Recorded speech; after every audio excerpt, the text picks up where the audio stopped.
শ্রাবণ শেষেও বৃষ্টির কমতি নেই। টানা বৃষ্টির জেরে দমদম পুর এলাকার বিভিন্ন জায়গায় এখনো জল জমে রয়েছে। তারই মধ্যে শুক্রবার দমদমে প্রধানমন্ত্রীর কর্মসূচি। দমদম পুরসভার মাঠে বিশেষ অনুষ্ঠানে নরেন্দ্র মোদী মেট্রোর 3টি রুটের উদ্বোধন করবেন। তার এই সভার আগে সাজো সাজো রব গোটা দমদম জুড়ে।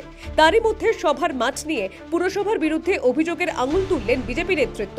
বিজেপির জেলা সহসভাপতি স্বপন রায়চৌধুরী অভিযোগ করেন, প্রধানমন্ত্রী আসবেন জেনেও দমদম পুরসভার পক্ষ থেকে এই মাঠটি সারানো হয়নি। বৃষ্টির জল জমে যাওয়ার ফলে খুব খারাপ অবস্থায় ছিল এই মাঠ। তারাই মাঠকে সুসজ্জিত করেন। মাঠের ব্যাপারে বলতে গেলে আপনাকে বলতে পশ্চিমবঙ্গ যা পরিস্থিতি এখন পুরোটা অনুন্নয়নের মধ্যে ভর্তি। তার প্রমাণ দেখতে পাচ্ছেন, এত সুন্দর একটা মাঠ যেটা খেলার মাঠ ছিল, সে মাঠটা এখন এমন একটা ভয়াবহ পরিস্থিতির মধ্যে এসে গেছে, মানে জরাজীর্ণ অবস্থা হয়ে গেছে। মাঠটা পুরো বড় বড় ঘাস, কচুরিপানা, নোংরা, মদের বোতল ভর্তি একদম মাঠের মধ্যে। খুব বাজে পরিস্থিতি। সেই জায়গায় দাঁড়িয়ে প্রধানমন্ত্রী আসার আগে আমরা কর্মীরা মিলে পুরো পরিষ্কার করানো হয়েছে। আশেপাশে যে নোংরা আবর্জনা ছিল সেগুলো পরিষ্কার করানো হয়েছে। তো চলছে, মাঠ এখন একটা ভালো জায়গায় এসে গেছে। আশা করি সবার জন্য আসার জন্য দেখুন আমরা প্ল্যাটফর্ম তৈরি করে দিয়েছি, যাতে কর্মীরা এসে বসতে পারে। প্রধানমন্ত্রী যে বার্তা দেবে 26-এর পরিবর্তনে, সেই বার্তাও মানুষ এখানে শুনে যাবে।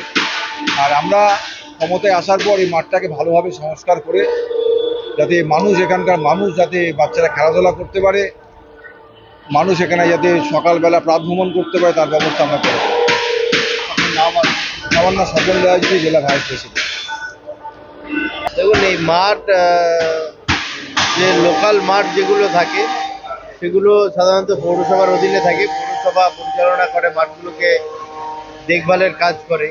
কিন্তু আমরা যখন এই মাঠে এসেছিলাম তখন মাঠের যা পরিস্থিতি ছিল, প্রায় 1 হাঁটুর উপরে জল দাঁড়িয়েছিল। সেই জায়গাকে ক্লোজ করে এত সুন্দর একটা পরিবেশ তৈরি করা, এত সুন্দর একটা পরিবেশ আমরা তৈরি করতে পেরেছি, এটা প্রত্যেকেই উৎসাহিত আছে এখানে মোদিজির কার্যক্রমের জন্য।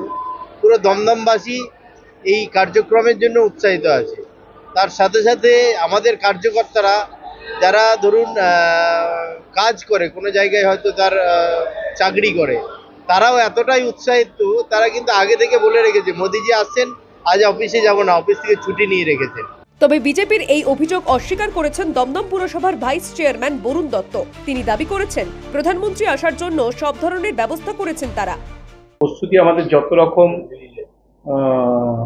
পরিষ্কার পরিচ্ছন্ন করার রাস্তা, বর্ষার মধ্যে অনেক রাস্তা হয়ে গেছে, সেই রাস্তা রিপেয়ার করে ঠিক করা এবং আবর্জনা নোংরা পরিষ্কার করা, যতটা করার আমরা দমদম পৌরসভা আমরা সম্পূর্ণরূপে করে দিচ্ছি। আমাদের 3 দিন ধরে একদম আমাদের পৌরসভার স্টাফটা এবং কন্ট্রাক্টরদের মিলিয়ে যেখানেই রাস্তা আছে, আপনারা জানেন মানে মারাত্মক বৃষ্টি একদম কন্টিনিউ হয়ে যাচ্ছে।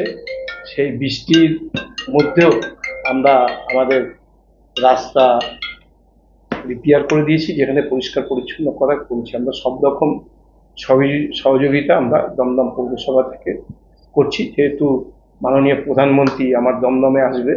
শুক্রবার থেকে যে 3টি নতুন মেট্রো রুট প্রধানমন্ত্রী চালু করবেন সেগুলি হলো হাওড়া থেকে সল্টলেক সেক্টর 5, কবি সুভাষ থেকে হেমন্ত মুখোপাধ্যায় হয়ে বেলেঘাটা এবং নোয়াপাড়া থেকে জয়হিন্দ বিমানবন্দর। Bureau report, the wall news.